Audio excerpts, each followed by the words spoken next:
Hello everybody and anybody that may be watching. It is I, Ryan Wynn. I'm going to be coloring some Hammerella here in a few minutes. Or in a few seconds. Going to get started. Just tweeting out that I am live on my channel. And feel free to post any comments. We are listening to Institute 91 with permission. A link is in the description if you'd like to check out their music. And yeah, I'm gonna. Whoa, it's Art C. Yeah, hey, what's up, buddy? Art C. I am live. Can't sleep, so I'm gonna just be listening to some music here and coloring. So I'm gonna pause the music for 1 second while I go to. I'm gonna tweet out that I'm live, and then we will get started with whatever's going on. Are you up? Have you been up, buddy? What's up? What's up with you, Artsy? You getting up for work? Getting ready for work. Right on.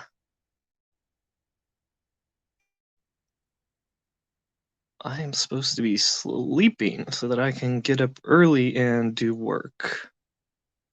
But I could not. So I'm going to do some coloring until I feel like going to sleep. I'm going to tweet out that we are live. Looks like we got somebody else that joined us. Hello, hello. Feel free to say hello. It's either super early in the morning or super late at night, depending on where you are. For me, it is 3:23 in the a.m. All right, tweeted out that we are live. We're going to go back to some Institute 91. Once again, we are allowed to play Institute 91 tunes because they are a friend of the channel, friend of Death Curse. And we got a link below to check them out. All right, so Art C says he's getting ready for work and he has to be there by 7. It's got about 40 minutes. All right, so we're gonna get some Institute going. I'm gonna set up Procreate. And let's take a look at what we're coloring.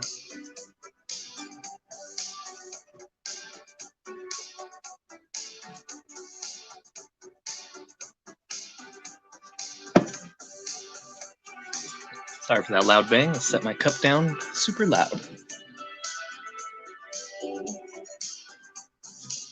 All right, so let's turn the music down just a little bit. And if anybody watching has any questions, feel free to ask them. I may take a few minutes to get to them as I'm going to be focusing on this and kind of listening to the music. But feel free to chime in and say hello. So a page that I'm working on from Hammerella. I've got 2 versions of this page that I'm working on, and this is the first one. She's sort of charging up her power. She's learning how to use her powers here. We've gone in and done our flats for the hammer and gear. I'm now going to go in and do the flats for the power source. Sorry, the power signature. Swirling around here, and then we're going to do those clouds in the background, and that's don't know what color those clouds are going to be yet. So I already tried to have 3 layers in the image. She's basically line art with a lot of white, then there's a layer with a lot of black, which is the magic, and then that background layer, which is sort of our gray. And I think I gotta go a little lower with the music. So I want one of my layers below her,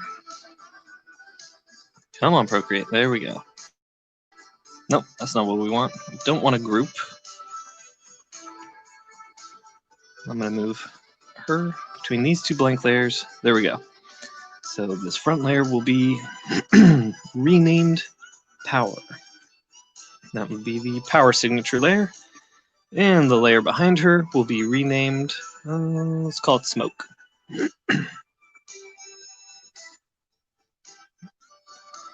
Okay.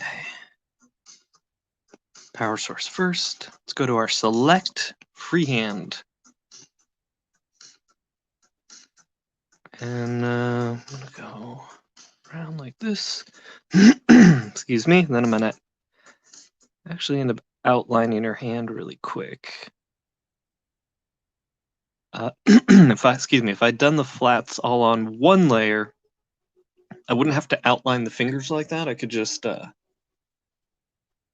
go around them, and when I drop the color in, it would know not to fill in the purple there, the violet.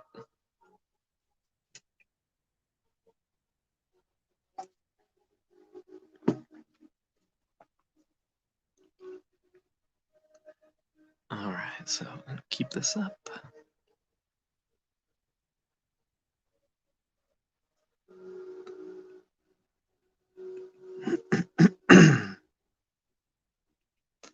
Excuse me, sorry for clearing my throat so much here, right in your ears. I haven't talked for a while, so my voice and my throat is like, hey, what's going on?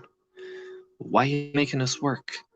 And you can see there I dropped it in and it colored over her. That's because it is a layer in front of her, and now I think I'm going to move it behind her. I think I do want my secondary layers behind her. There we go. There we go. That's looking right.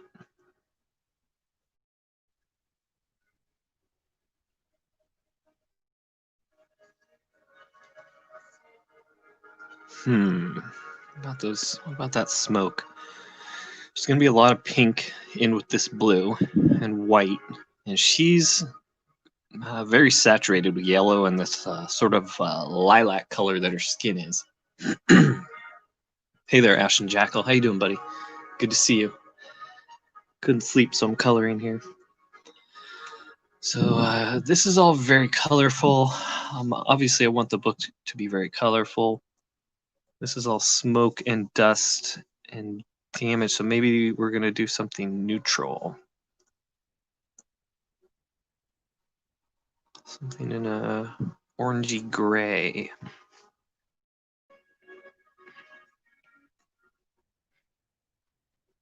Oh, whoops, I forgot. I forgot a piece. What a dummy. So reselect that blue. Let's go to the power layer. We forgot to select all this. And then for the most part, selections will be done, and that's boring to watch making selections on video. So there, we're done with selecting. From now on, it's just coloring. All right, let's get back to that smoke layer. I don't think I like I don't think I like this orange for it.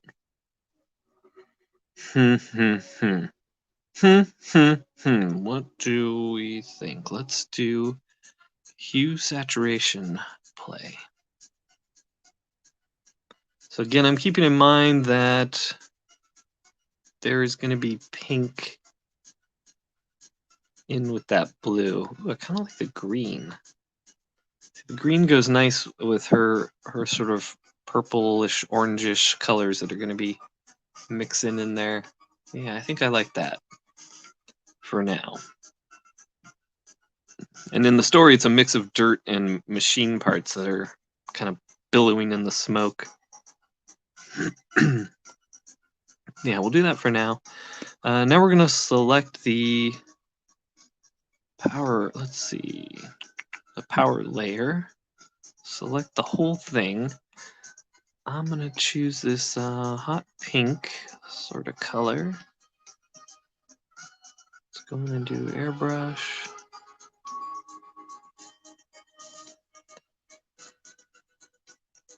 And there will be white here too. coming from the center.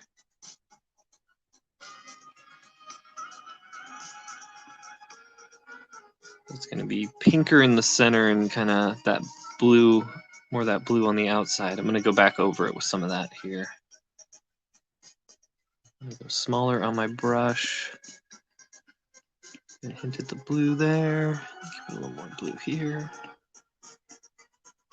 And then I want a little bit of blue, excuse me, around there.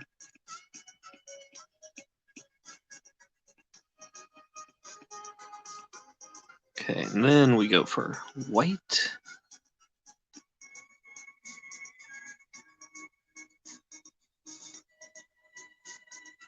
And I have the opacity down so that I can go really light and just slowly work over the pink.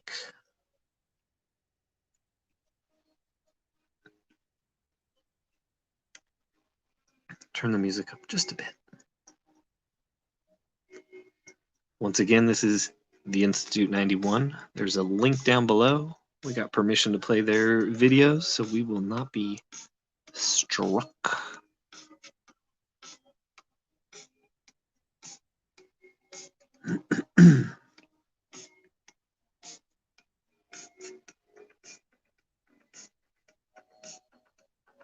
All right, hey, we got a couple more people watching. Hey, Corey King.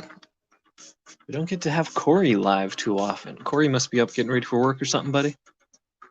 Good to see you. Corey is a great friend, good friend of the channel as well, always participating in the Ink-alongs, and super positive ray of light in these dark times. So feel free to follow Corey on Twitter. I don't have a way to make you a mod right now, dude. I would make you a mod. I'm doing this mobile. But yeah, Corey's an awesome inker. You guys should be following him. Artsy's a great indie creator as well. He's learning about inking. He's a good inker, and you guys should be following Artsy. Artsy is also a designer. I've seen a few sharp logos that he's designed, and he's also a friend of the channel that keeps me on my toes and has given me so many good ideas that I need to make videos of. He and Ferris Jabbar, I gotta thank those guys for the kind of questions I need. I need to know what people want, and those guys have given me great ideas.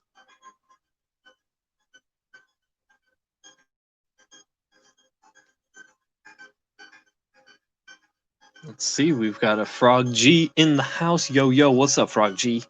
Hail all. Hail the chat. Let's see.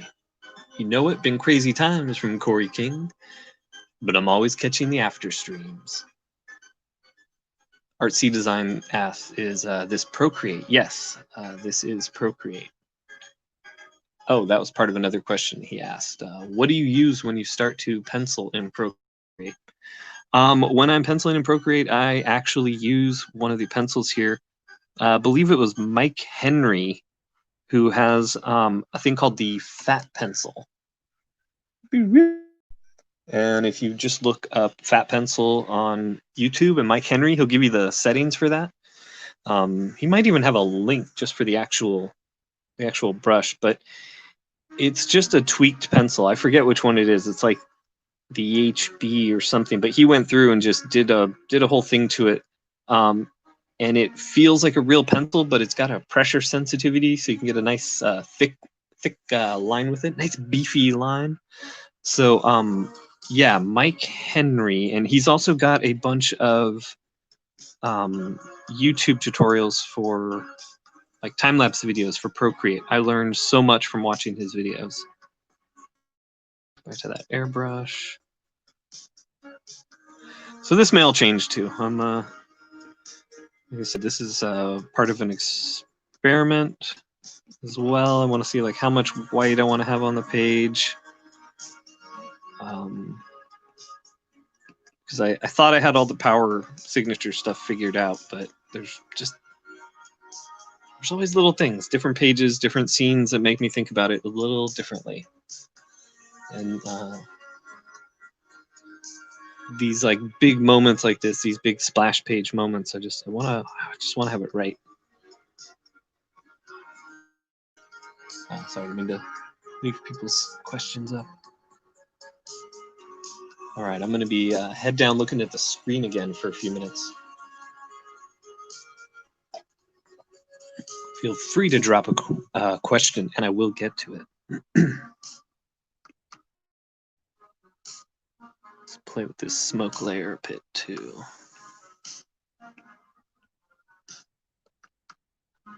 I'm going to take a yellow, sort of light the smoke layer behind her from the bottom up. So it's already having a cool effect, and since the rendering on the smoke here, all of this rendering it wouldn't really call it cross-hatching. There's no cross-hatching. You call it hatching, I guess. No, that still implies cross-hatching. Whatever. Anyways, all this, the lines, the rendering, creates this gray area so that when you go in with the color, excuse me, it seems like you've done so much more already. Like just that little bit of brighter color in the more open space in the background. I almost don't have to do much. I'll probably go in with a texture paintbrush and do the same thing, but all right, it's pretty rare that I'm this happy with my color choices right off the bat. I thought for sure this was going to be a lot of hemming and hawing, but you never know. It still might get there.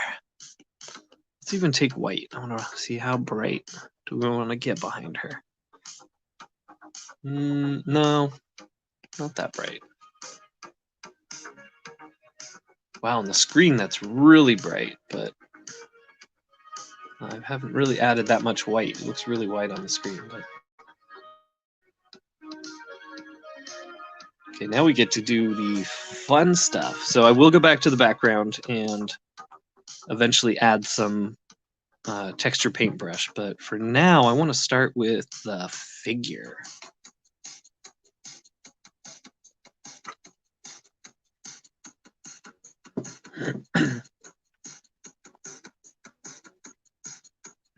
And let me know in the chat if you can hear the music, if it's a decent level, if you can hear me clearly over it.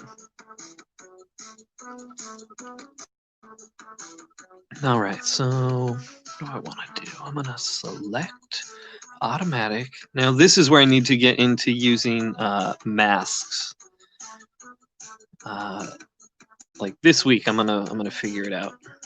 All right, so I want to just select her skin, and it's selecting too much right now. Let's see. There we go. So just her skin. Then I'm gonna go up on a new blank layer and put a couple layers above her. Put 3 above my flats. So one, I am going to do sort of a general shading. And I'm going to take my darkest sort of purple or violet that I use for her. We've got our airbrush tool.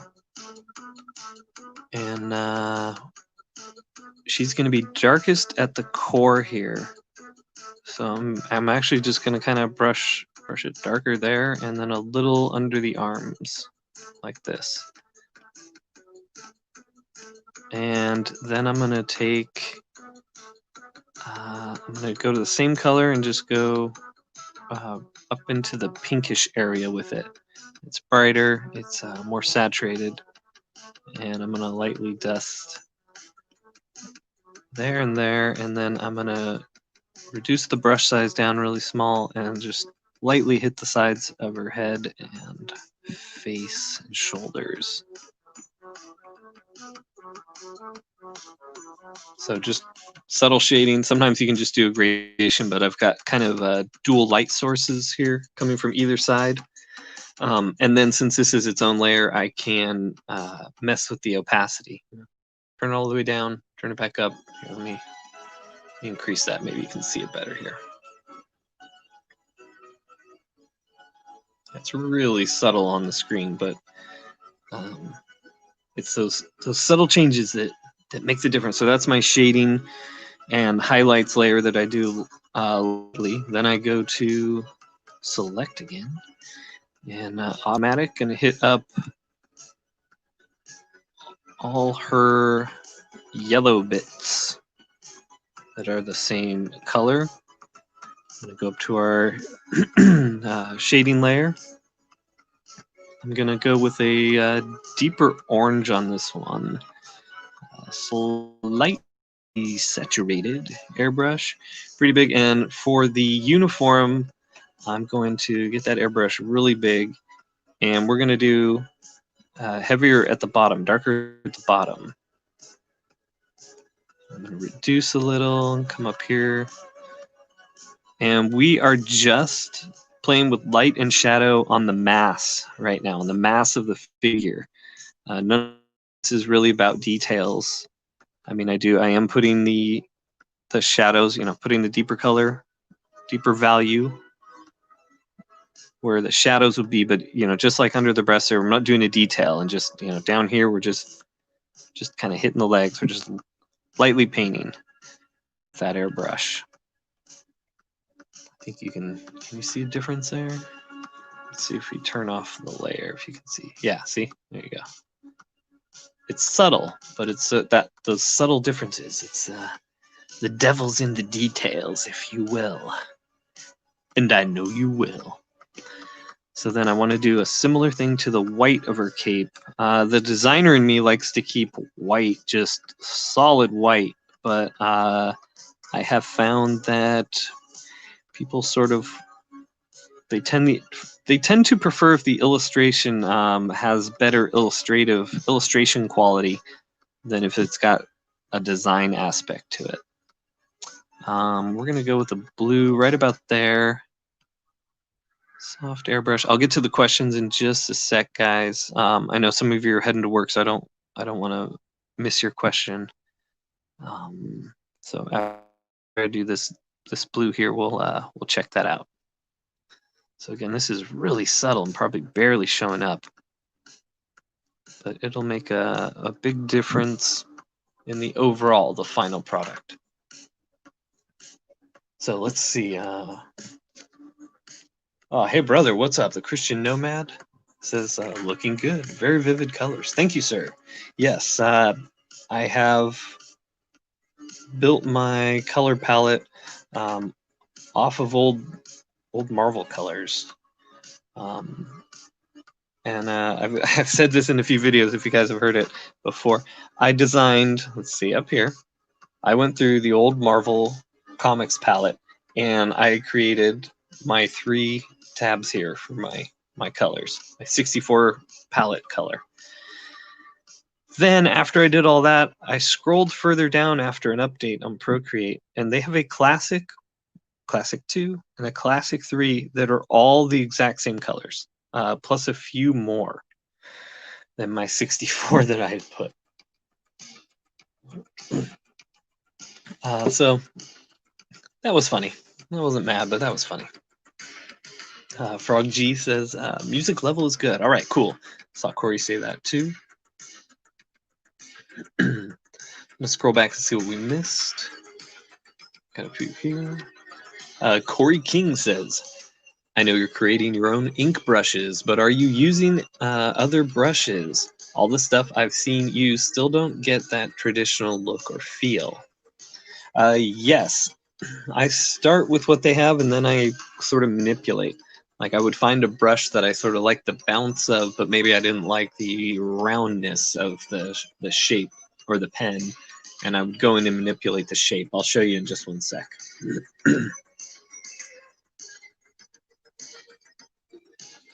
Corey says, I watch a lot of your videos while I'm at my desk at work. Take your time, LOL. All right, we are going to jump over really quick to a piece I was working on earlier on my channel here, and then also on Deathcraft. This is the Cyclops piece that started over on the Robert Geronimo Draws episode. And then I dropped it into Procreate, and I am using a slightly manipulated calligraphy pen. If you go into the inking section in Procreate, not the calligraphy section, but the inking section, it has a pen called the calligraphy pen. And I've got a bunch here that I'm manipulating. Now the calligraphy pen, I accidentally switched out. So let's see, the calligraphy pen shape is this rectangular shape here.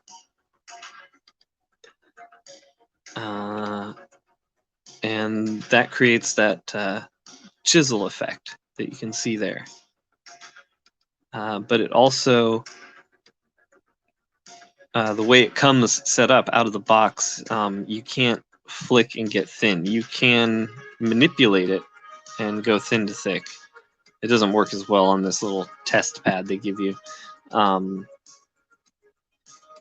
But so I had to go in and play with the taper, because you can go in and mess around with that. And let's see, so my calligraphy pen here, we have, oh, that's not the one. Here we go. Huh, I seem to be missing a pen all of a sudden. All right, anyways, enough of that. Let's go check this one out. So this one, this is the shape I've got. And I explained, I was saying it in the video I did earlier tonight. This will probably change. It's a little too angular, but for now I have the feel. This is the closest feel to a brush that I've been able to create. And this is sort of mimicking like a size 2 to 4 Raphael brush. But so later this week when I have time, I'm going to start playing around with this shape so that I can get the designs I like. Now with the calligraphy pen, let's go in and do some playing around. Or here, I'll show you first. This was all done with that. I'll clear this layer and I will create a new one, and we can redo some of this inking, and you can see how much it kind of looks like a real nib. And this one's pretty close. This, whoops. Let me get the right thing. I need to get black, the right color on there. Get the right layer. Let's see. Okay, here we go. We're looking at, this is an 11 by 17 piece. My pen size is at a 3 on this one for now, and that's, I'm still experimenting with that. So let me get rid of the blue pencil line too. So we'll just focus on this. Let me see. Before I get started here, one more pass. Christian Nomad says, very cool. I used the old 1970s 32 color palette for my last comic because it was a superhero comic. Yeah, I love the old palettes. They especially work great on the newsprint, but there's something about the balance between them. Even if you're not on the newsprint, it's just the right colors. People took a lot of time to figure those colors out for a reason. All right, Silvar Ogre in the house. Good morning. Having a smoke before work. Why the girth? Are you still awake? Brother, there was too much girth in my brain and I couldn't sleep. So taking some time to hang out a little, listen to some Institute 91. If you're interested, there is a link in the description below for their Bandcamp. You can get their whole discography for, I think like 20 or 30 bucks. I don't know. I got it a couple times. So here I am pulling the lines towards me. I will do a little bit of both. But here I'm just establishing the contour lines for the skull. And the way some of these ridges overlap, that jawbone comes into the top part of the muzzle here. So we've got these folding around, and then again overlapping. You gotta have these little bits that overlap, and that's what creates depth and dimension. We're always trying to create dimension because it's a 2-dimensional world that we're working on, but we want people to think it's 3-dimensional when they're reading it. And you do that with overlapping, foreshortening, and rendering. So as you can see, we have these sections in here, and now this is where I love doing this stuff. Like I used to ink the sort of Top Cow guys or the David Finches, it was always about getting to this point where you got to just do the rendering. Now here you can see I'm not moving very fast. This is sort of how I ink with a pen, a real pen and nib. I tend to move my lines very slow, so I developed a pen that worked at the speed I tend to work at. I like to move the page fast, but I tend to move the nib relatively slow. And yeah, this calligraphy pen, straight out of the box, it was pretty close to, say, the G Pen in Clip Studio. It's just a little boxier and tends to be a little more transparent in parts. I think I got that taken care of though on my manipulated version. But to me, that transparency, it's hard to tell here. There's a fade to gray. It actually makes it look more like real ink to me. So I actually kind of like that. Yeah, the lighter you touch with it, the grayer it is. So yeah, I recommend if you've liked playing with a nib, or if you kind of looking for that kind of line, and you're in Procreate, just check out the calligraphy pen. But I will be. I have told Art C and basically anyone out there, pretty soon. I'm not going to promise any time or dates because there's been so much crazy stuff going on with the fires and death in the family, all this stuff. So I'm not going to promise a time, but hopefully sometime this month I can maybe get out like a beta test for you guys. Just like, hey, try this pen out. Let me know what you like, what you don't like. Get some feedback from you guys.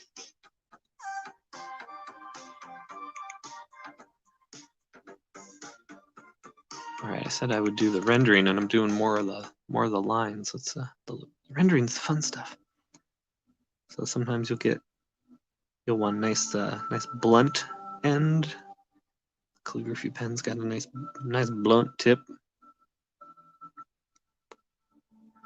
But I would like to get it manipulated a little more so that if I move really quick with it, I can still get the fine tip I want. But it's getting there. It's getting there. So as we wrap around, we'll go a little heavier on our rendering lines as we wrap around away from the light. And here we can do sort of diamond lines, do a little dot dash, little McFarlane kind of touches. But always following the form. These lines, it basically looks like a grid that wraps around the form. And then the way you render that grid is sort of your style. And we're going to create a little ridge here. And then go really heavy under here. We're going to bear down, give it nice beefies. Some nice beefies. Where's the beef? Right there in those lines. That's where the beef is. I think I might be liking this one better than my other version. It looks like Silvar had to take off. Yes, cool. Off I go. Have a great day, everyone. If you are still there, Silvar, have a great day, buddy. Be good at work. Be good out there. Be safe. All that stuff, and we'll catch you later.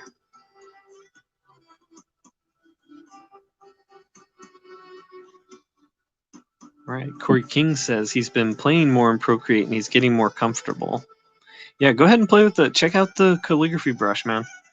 I don't really like a lot of their pens that are in their calligraphy section, but the calligraphy pen in the inking tab is pretty dope.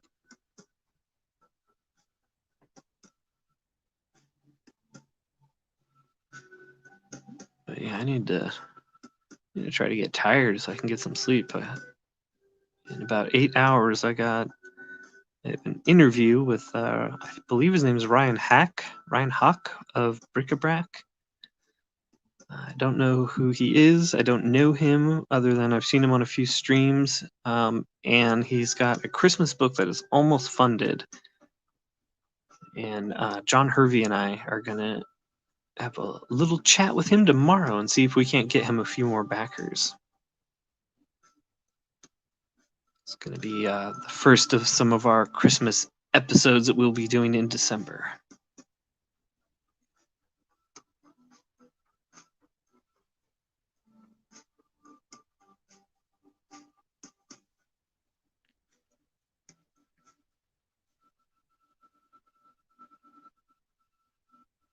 And I see a few more people popping in.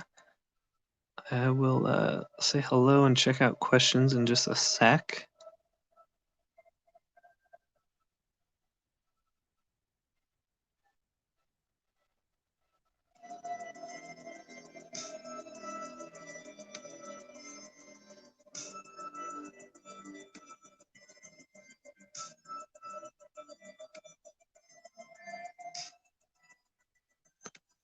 Yeah, the way I don't see anyone asking this, but just thinking about it in my head, the way that I figured out what size pen to use with digital was I uploaded a page of my traditional artwork into Procreate, and then just kind of like messed with the pen size until it matched. Probably better ways. There's probably even websites that are like, oh, you put this pen at this size, and that's like a Copic multiliner at this or that. You know, there's probably sites that do that, and I'm just too dumb to have looked into that. Let's get a little hatch shadow here. There we go. This is kind of stuff I want to get better at teaching. I'm good at teaching how to do the lines, but I don't have all the vocabulary for why I make some of my choices, and that's something that I'm going to be exploring with this channel a little more. I'm really bad at teaching drawing. I want to get better at that. I'm much better at teaching inking techniques and stuff like that, but to me, this type of inking kind of falls into the drawing category, and yeah, I want to get better at that. You guys have stumped me on some questions, and I don't like being stumped on questions, but I sure do like the challenge, and I like learning what I don't have answers for. So that's why I'm always thanking you guys for questions. I'm like, ooh, I get to think about stuff, and I got stuff to think about. I used to work at an art store. It's where I met Dave Mickey, and the art store was really cool. They had this way of teaching us to deal with customers and stuff where it was always, hey, I may not have the answer for you, but I can get it. And that's how I feel with a lot of the art stuff. I'm like, okay, I don't, because some of the stuff it's difficult. Like those of you that are asking about rendering and dot dash techniques and stuff, you're asking because there's not a lot out there on it. And there's not necessarily like, even though there's tons of comic book artists that have worked like McFarlane or Finch, it's not like, oh, there's been thousands of like world famous artists that use those same, techniques that these guys have developed for comic book illustrations. So a lot of it's just not out there. And while I may not be those guys, I've learned a lot, and I want to really learn how to. You got to learn how to teach too. It's one of the reasons I rarely give portfolio tips now for pencilers. I just I have a hard way of communicating things for penciling and storytelling. And that could just be my lack of experience, that I've spent more time as an inker than as a full-blown illustrator or comic book penciler. But no more. Once a year, I will be drawing 1 or 2 comics, not more than that, but they will be things that I'm going to put my all into. And I will usually be writing and doing more than that with them. So I'll be doing a lot. So I don't want to try to do too much of that or overcommit. So I'll only be drawing, like 1 or 2 books a year.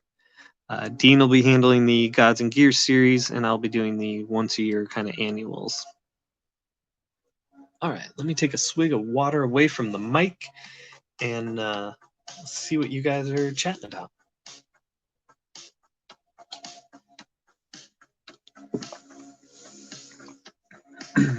Ferris Jabbar's in the house. He says hello to Josh Rogers, who is back from work. He says, good morning, fellow night owls. Hello, Josh. Josh just recently got a job that he is very happy about because it pays him money and he can use money to make comic books. Ferris Jabbar, preach, Ryan. Hey, what's up? I'll try not to preach too much, unless that's really what you want. Hey. Back in the day, Ferris says, Wizard Magazine was the only hope one had for interviews and some art lessons. Yeah, and back in the day, I used to have the worst time for years getting my copies of Wizard Magazine. I did their subscription program, and looking back, I'm like, I don't know why I just didn't buy it at the comic shop. But also looking back, no, it was because it was so much cheaper on the subscription. But man, I would probably get 3 or 4 of them a year. Rusty Nib. Wait a second, what's that about? Oh, okay. It's like, is that some sort of off-color joke that I don't want to be saying out loud on my channel, you guys? So the Christian Nomad says, when inking, I feel like the sizes are always either just too thick or just too thin. I've yet to get it how I want, but I recently upped the DPI I'm using and I feel better about it. But not quite. Let's see, is he finished? Rest of it. But not quite. Okay, so you're not quite there yet. Yeah, you can let me know the size you're working at, and obviously we can all work at whatever size we want, but I can let you know if I have any advice or anything I can say about that, because it does have to do with the size of the paper you're choosing, the 8x10, 11x17, 10x15, whatever it is you're using, and then resolution does make a difference. But I do recommend, that kind of ties into what I was saying a couple minutes ago. If you have stuff that you've done traditionally with real pens or markers and you like that, scan that in, drop that into your program, whether it's Procreate or Clip Studio, at the actual size and stuff, and then kind of manipulate the size of your digital tool or your digital line. So try that out, and if you got more questions here, let me know. Corey King says, I had someone send me the Rusty Nib brush set, and there was over 50 brushes, but they had cool texture brushes, not a lot of actual nib feel brushes. Yeah, I've seen that a lot. If you're doing for Clip Studio, you can't go wrong with using Jimmy Reyes' set. I don't know what he's charging for it anymore. I got in on it a long time ago when I was still trying to play around with Clip Studio. But he spent a lot of time manipulating those pens, and they really feel like inking pens. So if you're in Clip Studio at all, try those out. Now I know Christian Nomad why he was saying, a rusty nib. Corey King says, I'm really bad at drawing and want to get better at that. Yeah, I'd watch, pick 2 or 3 artists you like whose videos, who do regular videos or have a lot of videos. There's a lot of people out there, and I see a lot of young artists, or even older dudes, like, that are just wanting to get better at drawing. They have too many people that they're trying to watch videos and too much information they're trying to take in. You need to limit it, take everything step by step. Finch has got just great drawing videos. I don't even like to draw like him necessarily, but look, sometimes I'm using techniques that I used over people like him and styles like that. So, gosh, I just, yeah, watch him. Who else do I like? There's this guy, REQ. I don't know. I'll figure out the drawing guys I like and talk about them in a video. I don't want to be just saying all wrong names. I already sound so dumb. But yeah, find a few people and just go through theirs step by step, and you'll notice improvement if you limit who you're studying from, and that'll give you more focus. Ferris Jabbar chiming in with brush control is a day-to-day process. Yeah, definitely. And brushes, especially real brushes, are finicky. You're dealing with real hair that has the ink and water content will change things. The humidity in the air will change things. The humidity in the air will change the paper. And when you're trying to transfer moisture, basically, or liquid from one object to another, from the brush to the paper, if one of them is already loaded up with moisture, it's really hard to get the ink to transfer. So I feel bad for people in crazy humid places. I've always had trouble inking in places like Washington or Florida or the Caribbean. Yes, I have taken real nibs and brushes with me to the Caribbean before, and ended up just using markers and stuff. And the paper still sometimes would just be all floppy and wavy in my sketchbooks just from being out near the water. Okay, we already saw the wizard comment. Let's see.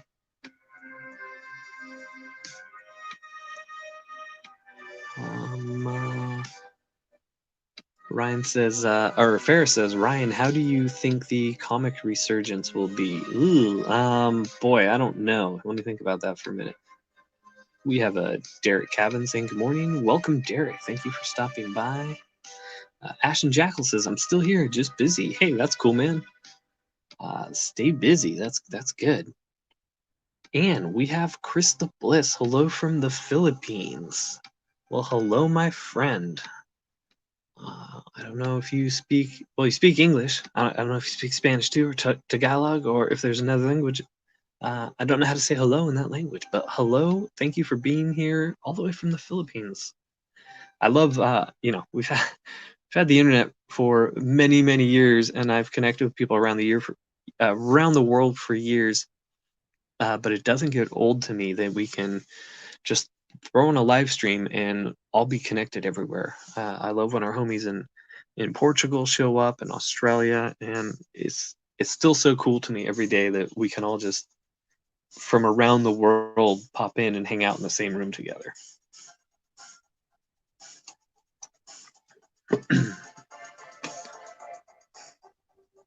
I wouldn't do that to you, Ryan, or would I? Well, Corey, yeah, you're the first and last one I trust, Corey. You know.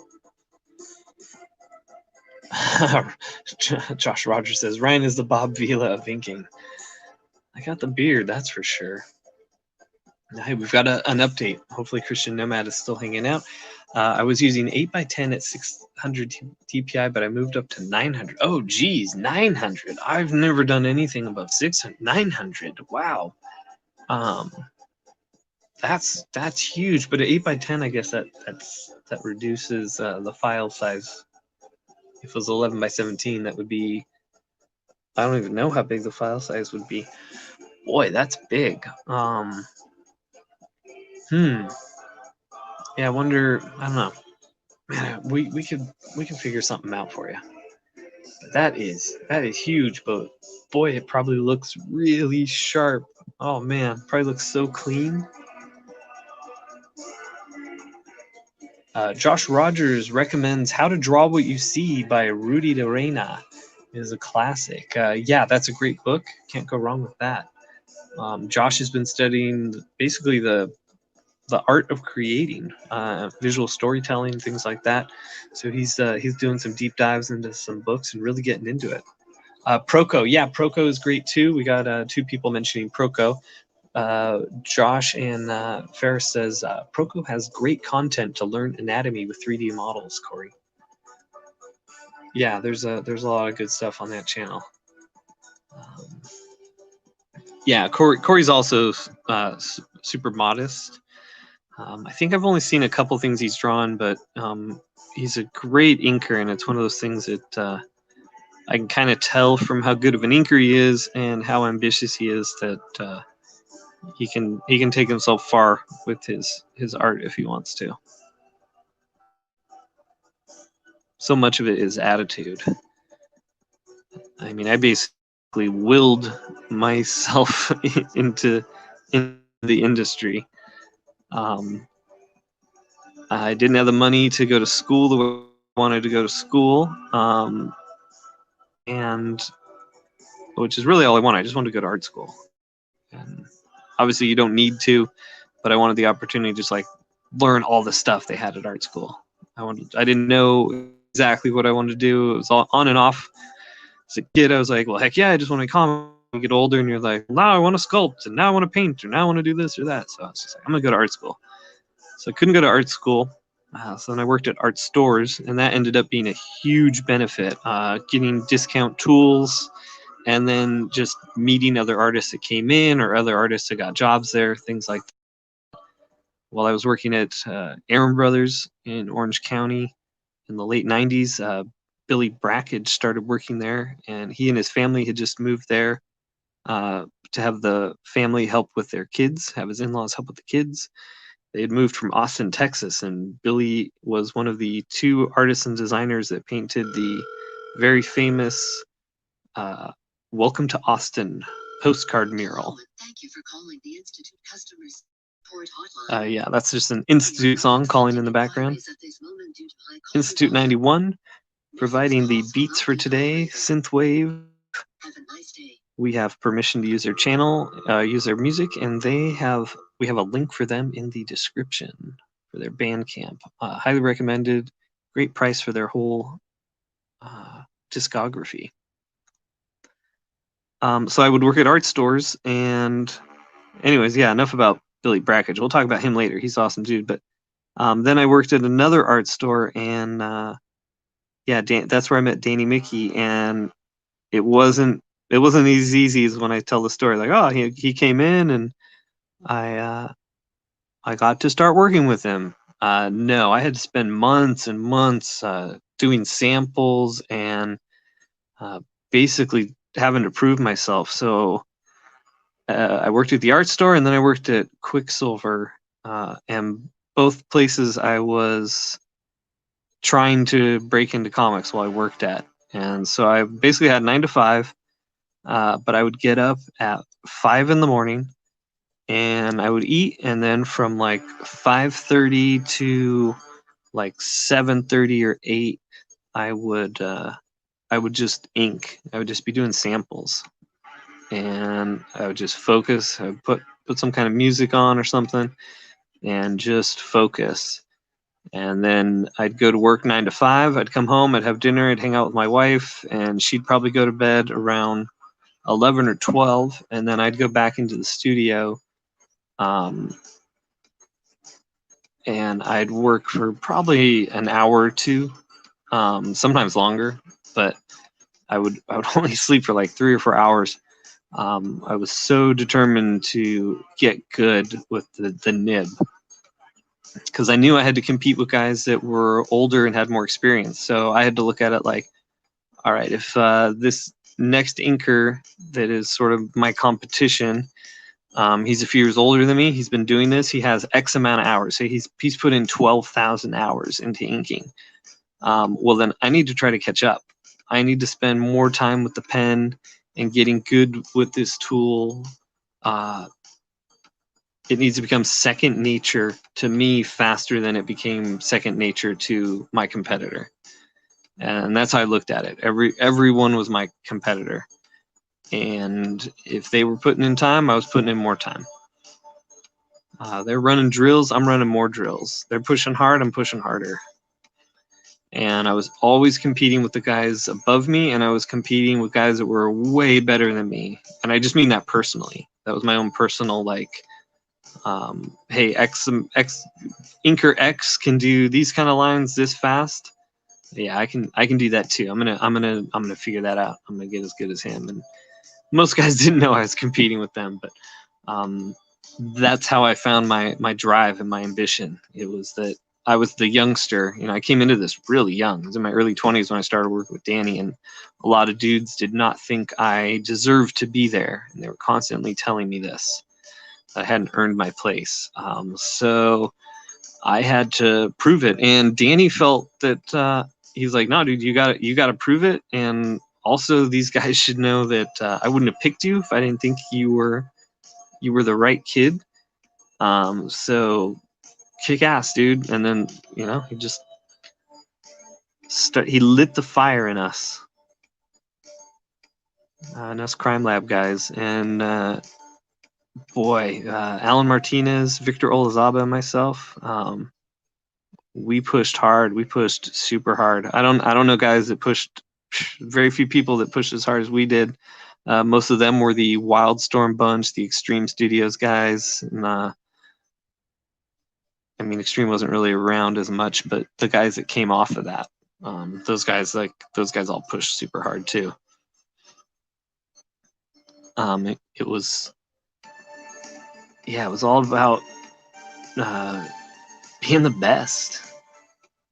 And I kind of like that's what I love about the vibe of like all the indie comics and stuff we got going on now is it's kind of reminds me of that, like everyone's pushing each other at all different levels, but unlike what I got in the comic industry, right now indie comics is all about helping each other.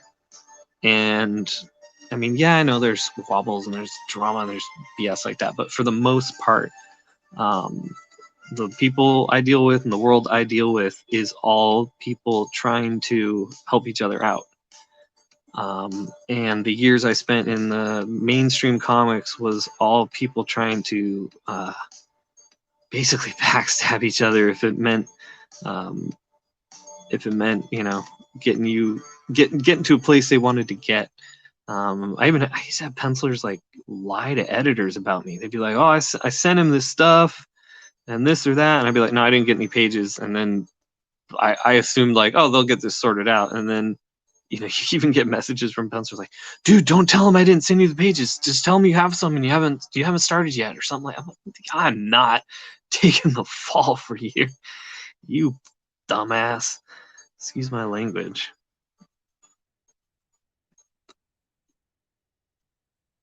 But yeah, you gotta push yourself, and you gotta be cool. You gotta be cool to other people. I think one of the reasons indie comics is almost always been a lot more fun. Like my indie friends, and I've always had more fun just with my friends, not the peers in the big two or whatever. But there's an unlimited amount of space for indie comics, where in the big two, everyone is seriously competing for these limited amounts of space. And man, in the indie world, this is not how it is. It never has been.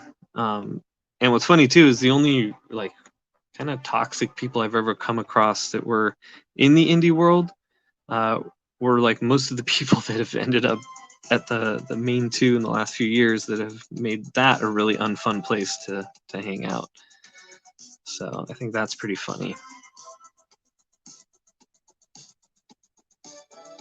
I don't know if funny is the right term, but whatever.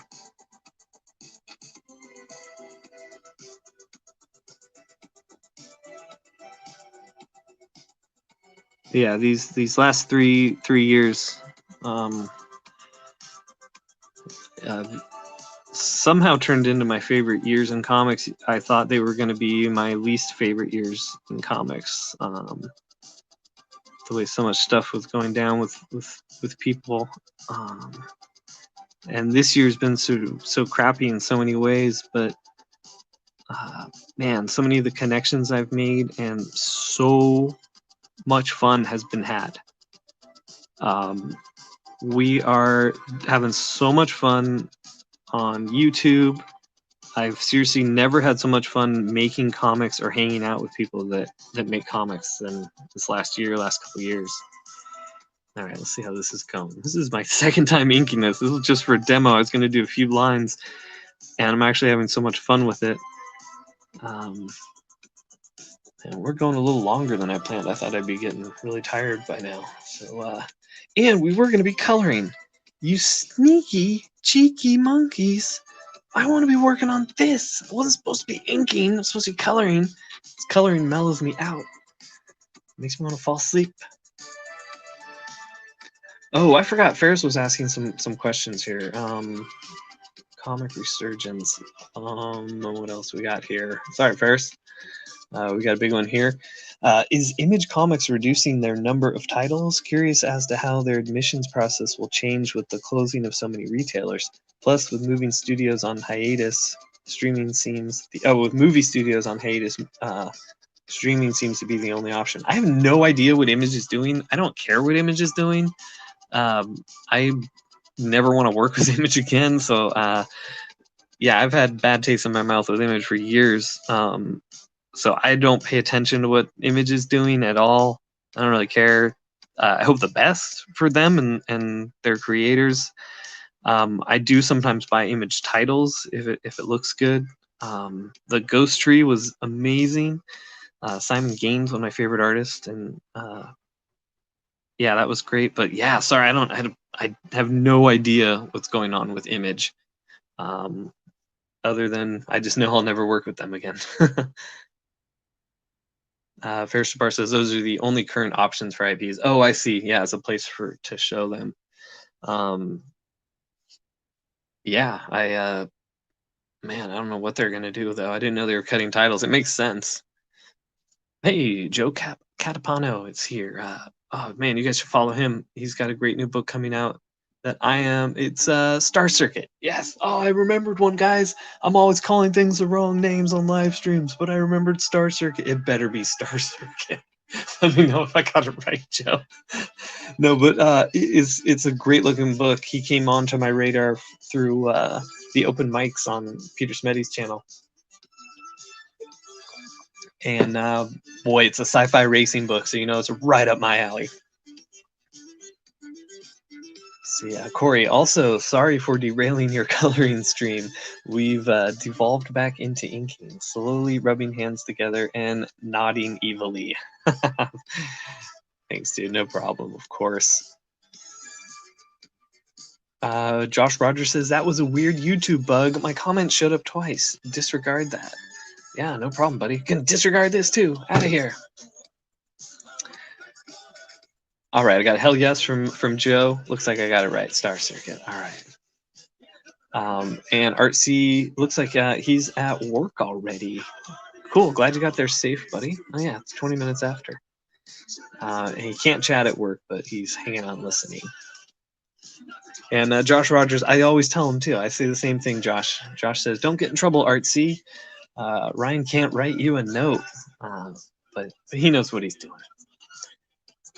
And Joe says, thanks for the shout out. We are launching the campaign on February 16th, so there's plenty of time to sign up.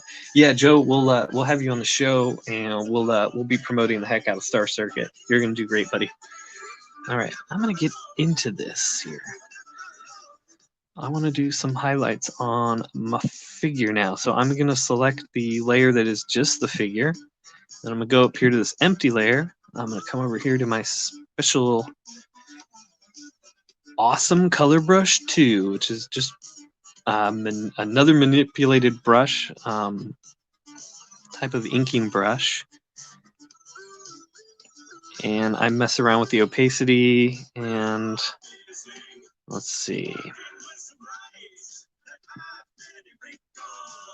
And I didn't that time. I take it down to like 25%. And I almost use it as like an airbrush. Let's go up a little more to like 35%. And I am just experimenting here. Her hand is going to be kind of lit from the center, I think. I don't know yet. See, it's all experimental. You know what? I think it's going to be I think we're going to do an airbrush now. I don't think I'm going to do a hard line. Let's do airbrush.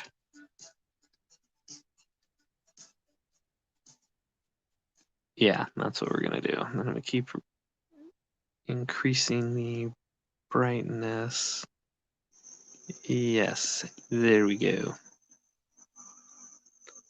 And then, gosh, we can go even brighter on it. That. And then back to my inking brush.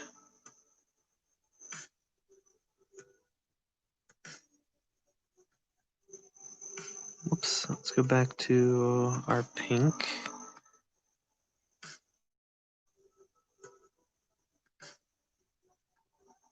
All right, I don't know if that's showing up on camera. You can kind of see it there.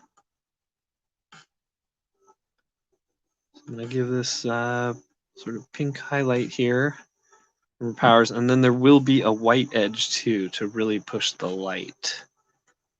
This is a secondary, just kind of paint this on here, and then you got to know the planes of your face so you know where to put your highlights. So there's that side. We'll do a little on her nose. Both sides. Yep, looking good. All right, I'm liking this. Again, figure out the planes. There we go. Slowly paint it on.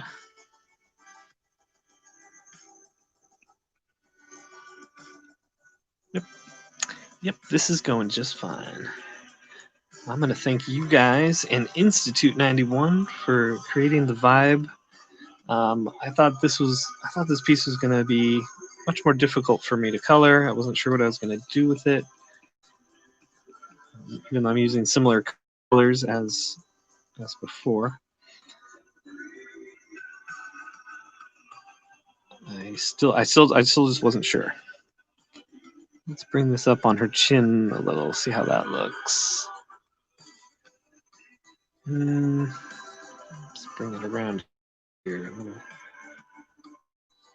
No, I think I like it just like that. We can do maybe a little here. Let's see how that looks. All right, we're gonna decrease the opacity, fainter. I'm gonna do that and that, and then I'm gonna hit with the eraser.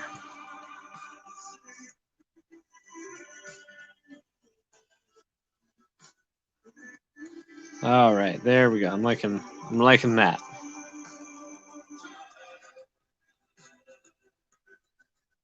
The tops of her eyes and a little bit on the tops of her cheeks there. Sweet.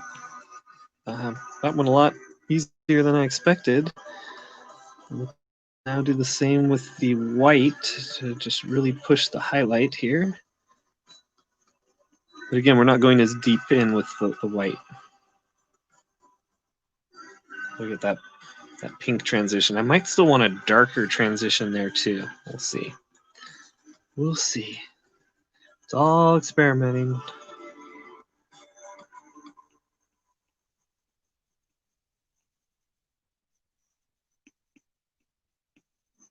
And I think people are too afraid to add white to their images these days.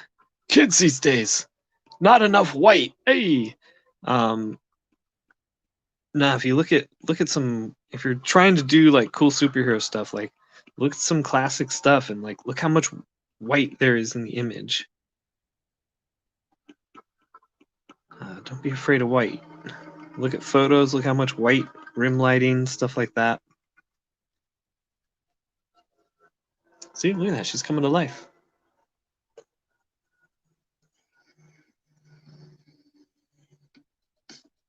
And yeah, I'll get to back to the comments in a sec. I got kind of a flow going here.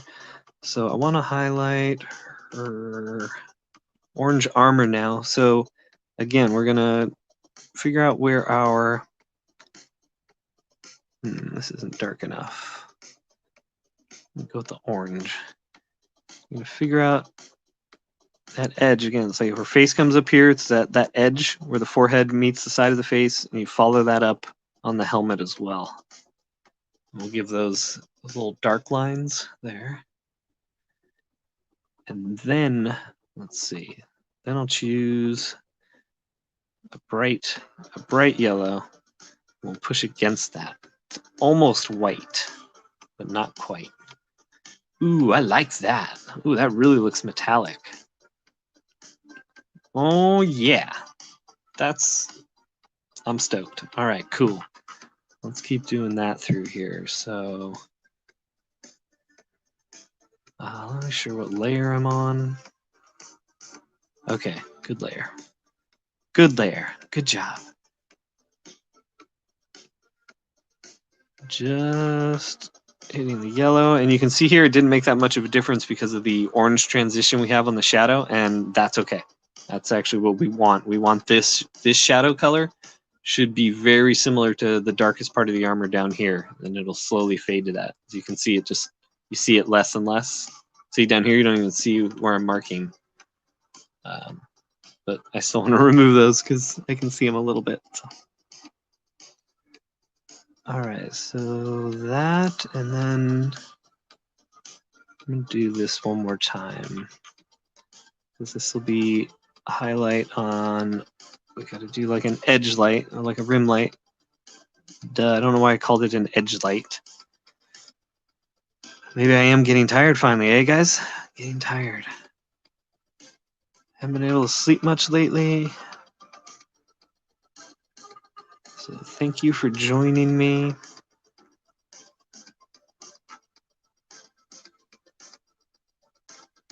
And there we go.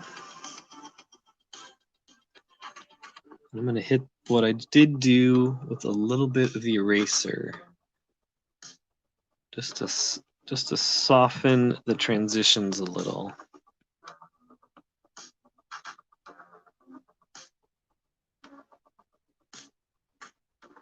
You're like, what? These stupid coloring techniques, these are not professional in any way.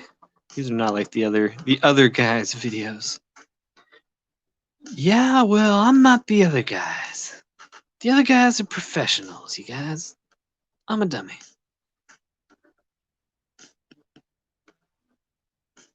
Boy, I'm actually really happy with these results. This is usually the coloring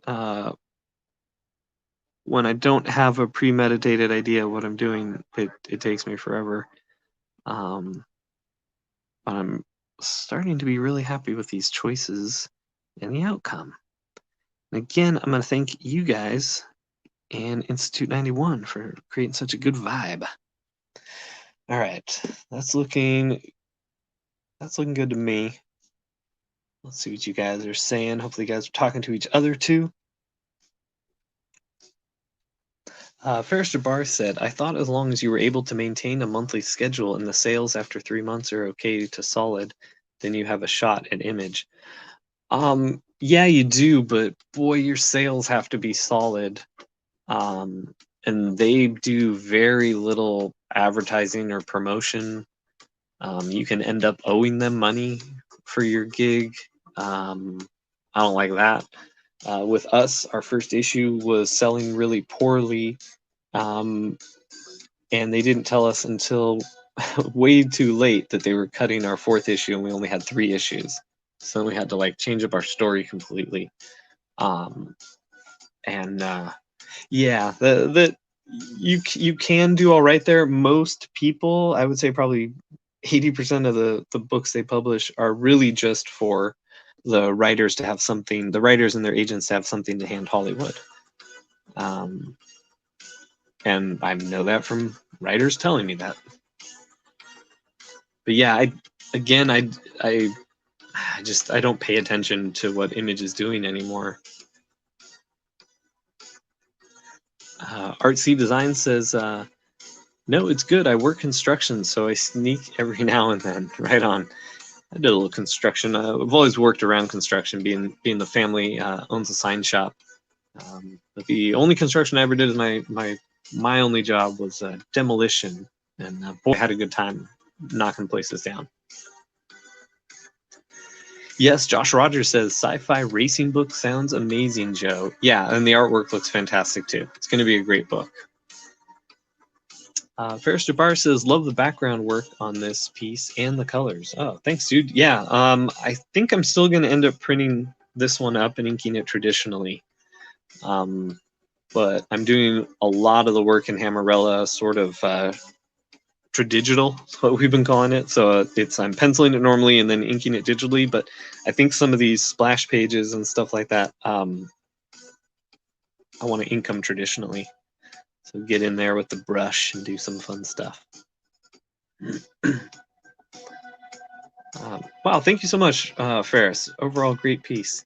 Yeah, and Ferris, if you're looking, I mean, if image is the place you want to go, don't let my sour butt sour you. Just because I've had some bad experiences there, people have had amazing experiences there. So don't ever let anything I say as a sourpuss turn you away from something you want to do. Got a few more comments here. Hey, Simon7 joining us. Welcome, brother.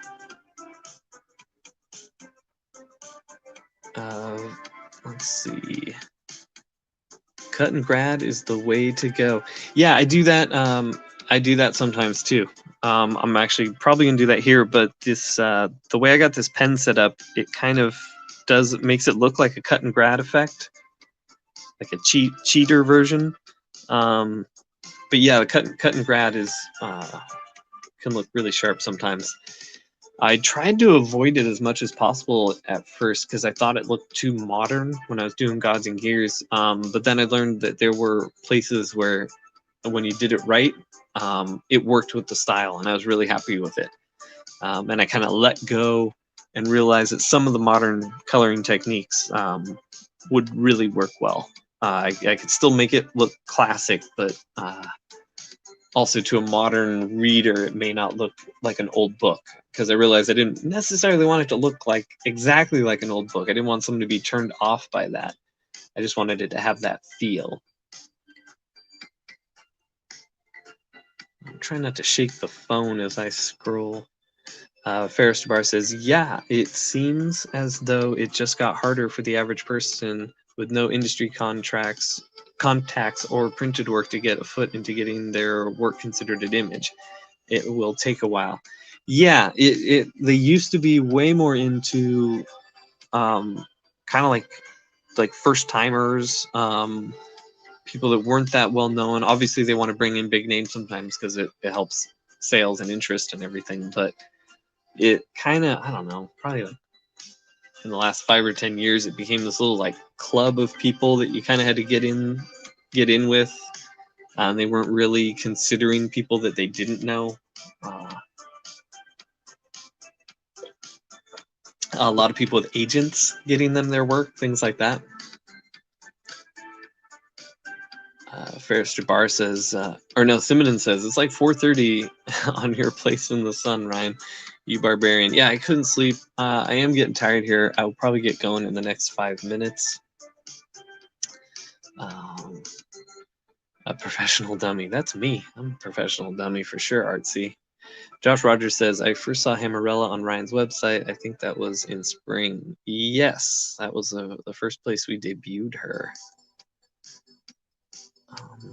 People are liking, Simonin likes the colors. Really nice color scheme, Ryan. Love those purples and yellows. Good, because they are going to be all over the place. Hey, we got a Gable Penny Shot in the house, throwing out a morning to everybody. Good morning, Gable Penny Shot. We got a few mornings back in the crowd. Coffee and Hammerella pairs well from Joe Catapano. Hey, it's a Joe Catapano and Star Circuit. Corey King says to Simonin, I bet the colors look much better than on my phone. I don't know. I'm glad they look good to you guys because they don't look quite the same in the monitor as they do on the screen. But I'll post it later and we'll see how it looks.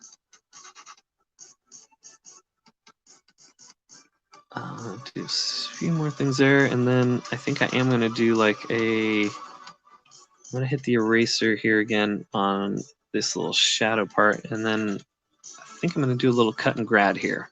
Hit our selection tool, freehand, and this will be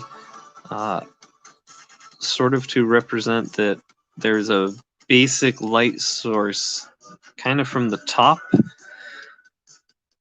and aside from these two light sources, it's a less dominant, but if these two things turn off, there would still be a little bit of light coming from above. So we're gonna do a little, I'm gonna zoom in, I'm gonna shrink my brush down because I'm doing a little bit on the cable that holds your cape together. And then we're gonna lightly sort of dust. In Photoshop, you would use a gradation tool. You could just like pull it and it would do this grad for you. You kind of got to fake it in Procreate. It might barely be showing up there, but you can kind of see it there. And then I'm going to do a second one, a little lighter above that, just to give a little bit of a transition. There we go. So I might still mess with that. It looks a little funky in the monitor. It looks blurry in the monitor. But I do want to go back with my white and my inking tool and brighten up this edge of the rim light on the armor.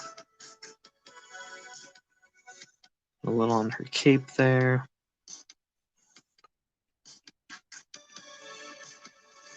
And here as well. And then as it goes down the leg, it'll fade out. It'll go that far. I don't need a bright white down here leading to that knee pad. It kind of draws your eye to it. So we'll cut it off back here. And same with this one. We'll highlight this side a little and up here. And then as it fades back on that leg, it'll disappear. But we'll hit it good on this cape here. Get a nice bright white edge.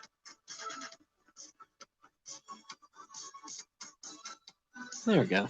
I'm okay with that. Now I'm debating what to do. And if I want to bring in like a shadowy or like a gray or orange. Let's see. This is another test. If I want to do like a shadow line here. Shadow line. I worked with shadow line. That's another image reference. You can barely see it on the monitor, but I think I'm gonna do that. Let's raise the opacity a little. Come in here. Now I'm gonna do that down here too. I am gonna do another rim light on these parts, but I'll do that in just a minute. I want that whole part to be in shadow.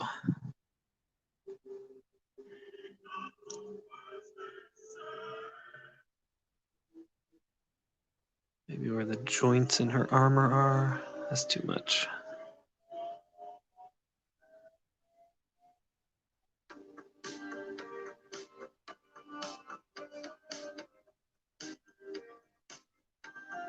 All right, there we go. Just some, it's subtle. Gosh, you can barely see it in the monitor, but did this little bit of gray there. We'll switch back to our bright yellow, and then this will not be as bright as our other highlight, but we'll just give this a little bit of an edge just to play off the reflectiveness of her costume. And that reminds me I need to go in and erase some ink flub ups here. Over there and down here.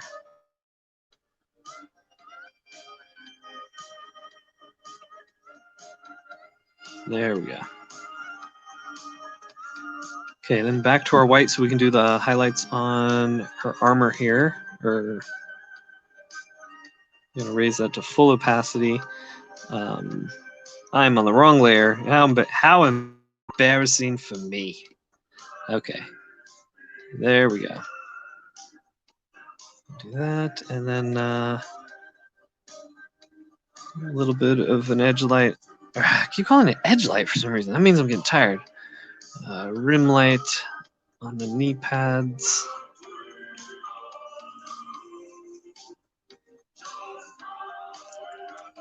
Okay, I think I'm gonna call it.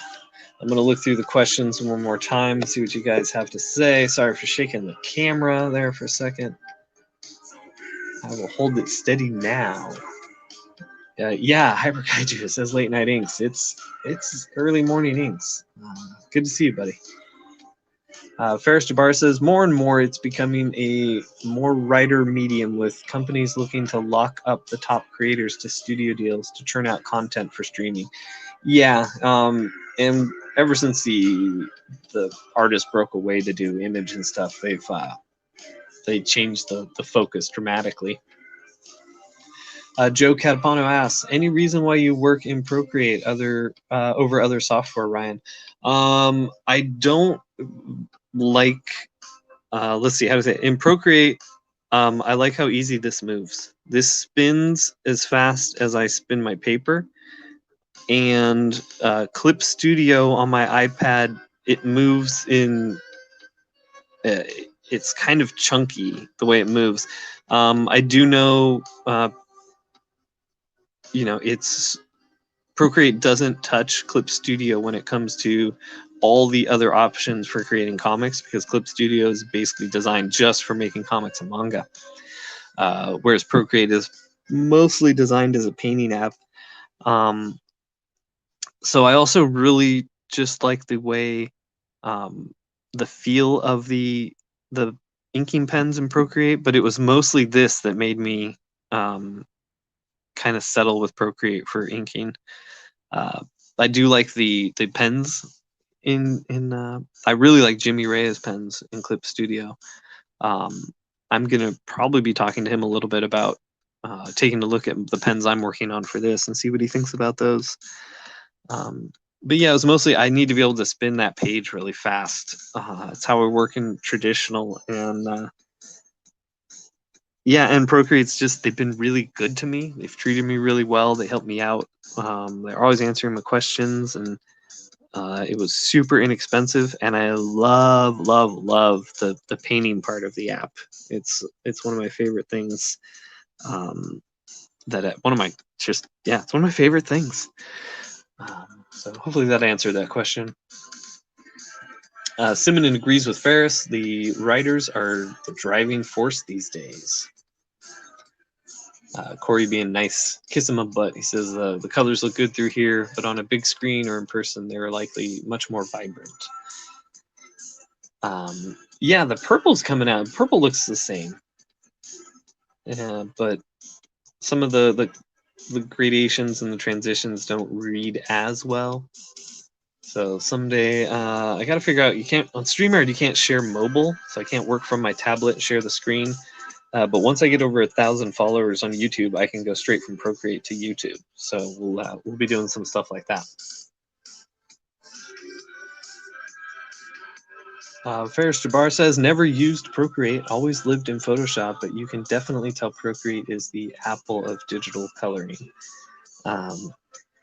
Yeah, there's so many things I wish it had that it doesn't, but I've figured out workarounds, like I said, with the cuts and grads. I love the gradation tool in Photoshop.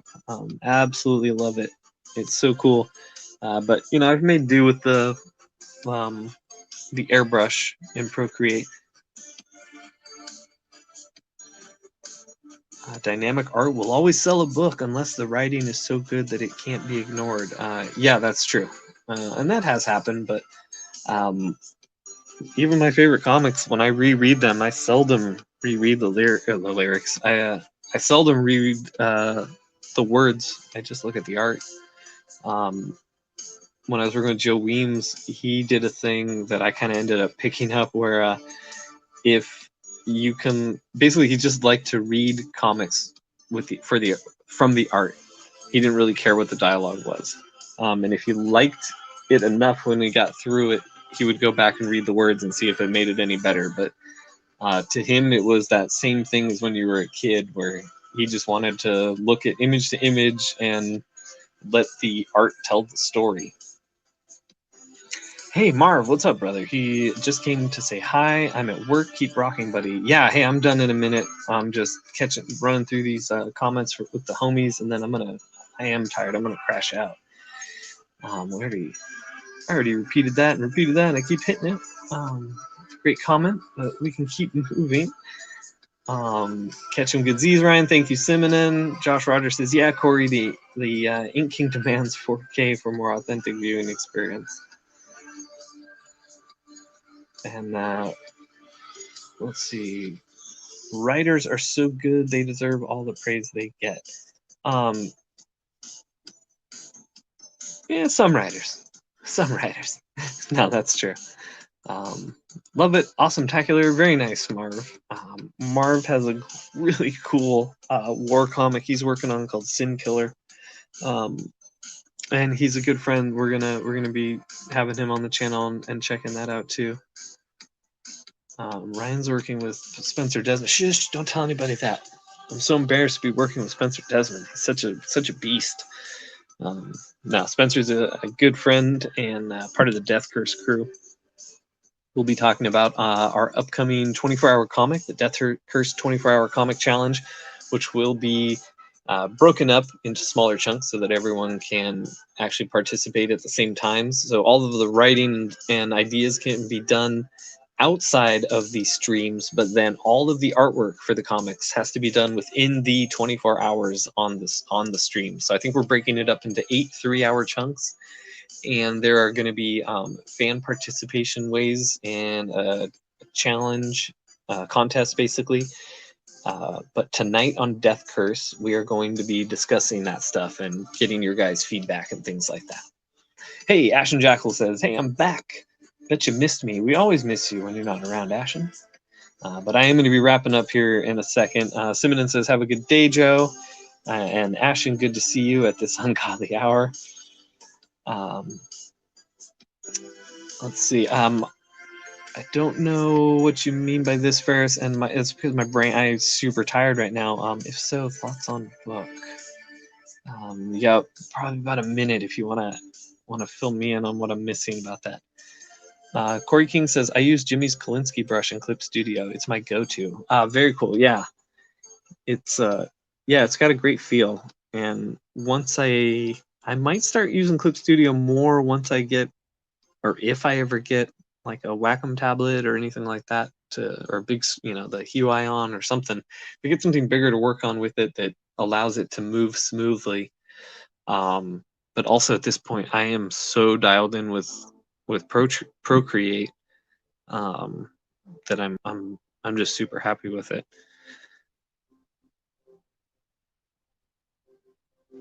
Ferris says, hope your family is okay, Ryan. Yeah, everyone got out. Everyone got the dogs out. My brother and his wife were actually traveling. He forgot to tell me. He told other family members. Found out later that he was traveling. They saw the fire. He took pictures of the fire that was a block from his house up in the foothills. I mean, he basically lives in the forest in an old mining town. So it's not really blocks, but about that far, like 400, 500 yards from his house where the fire was. And he got pictures of it from the plane, which is super crazy. So they were on their way to Minnesota, and as they were taking off, they found out the canyon was on fire. And as they were flying away, he got pictures of it. It was super crazy. So they had to wait till they landed to find out any info. But his wife's cousin got the dogs out. My wife's parents live a couple blocks away from them, or a hillside away from them, I should say, in these old houses up there. And they got out and got to a hotel with their dog. So everyone was safe. Their houses didn't get hit. We had a friend who we're pretty sure she lost her house. But the firemen haven't been able to confirm yet. But the fire's slightly contained and moving the other direction, and the winds died down tonight, so that was good. But yeah, they get a little more used to it than I do. I still freak out about all this stuff. Like when I hadn't heard from my brother, he's my little brother, he's my baby brother. 10 years younger than me, so I never had that beat him up quality to him. He's always been my little guy that I took care of, so I was freaking out. And then finally, a few hours later, I get a message from him. He's like, "I'm in Minnesota. I know what's going on. The dogs are safe. Everyone's okay." I'm like, all right. So yeah, thank you for checking, guys. Murder Falcon comic thoughts. It looks really cool. Andrew Warren, he's great. I don't have it. I didn't read it. But yeah, it looks cool. Hey, get some rest, buddy. Thanks for going live and your help. Yeah, no problem, Marcy. I hope I have been some help. I'm getting so tired. I don't know if I answered Ashen yet. What state are you in? California, Southern California. Simon says, "I'm not a morning person, if you haven't noticed, LOL, but it was nice to see you. We're on as I tried to crawl back into bed." Yeah, I'm going to do the same thing. I will be back here at 12 p.m. Pacific with Ryan Hack and John Hervey. That's going to be a lot of fun. I'm a Christmas hater, and Ryan Hack has a book called Bric-a-Brac that is all about Christmas, and it looks really cool, so that's why I wanted to talk to him about it.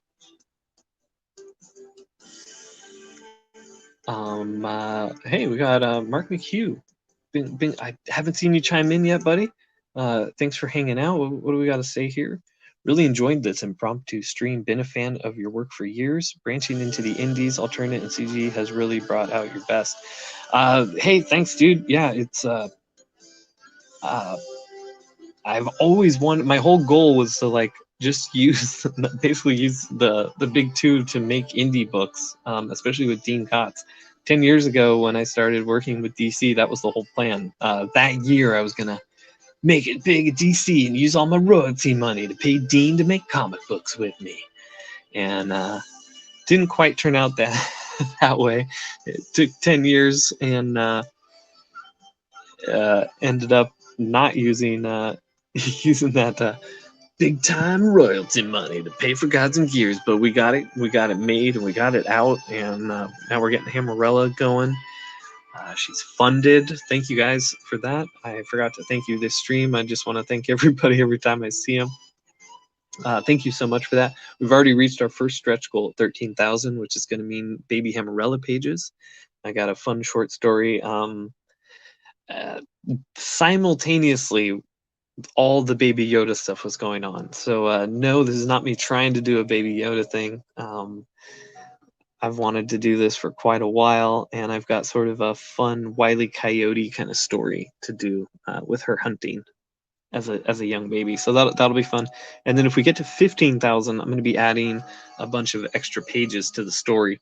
And I have a few ideas that I would love to be able to add into the story. Originally, it was going to be adding splash pages and a few cool action moments, which I still will, but I have a few story elements that I think if I had the extra pages to add would really bring like the emotional clincher to the story that I want to do. So I'm going to keep shooting for that. We're going to stay in demand and keep pushing for that as I finish the creation of the book. And yeah, hopefully just bring out the best. Better late than never, dude. Mark says, yeah, that's kind of what I figured. You know, to quote the Goonies, never say die. Josh Rogers says, I didn't know that. I'm glad everything is okay, buddy. Yeah, it all happened last night. Or night before last. Yeah, night before last. So anyways, yes, Ferris says thanks and get some rest. All right, you guys, I am out of here. Until next time, take care of yourselves, take care of each other, and take it easy. And meet up with us in about 7 hours. We'll be back here chatting up more comics and promoting Bric-a-Brac. So I'll see you guys then.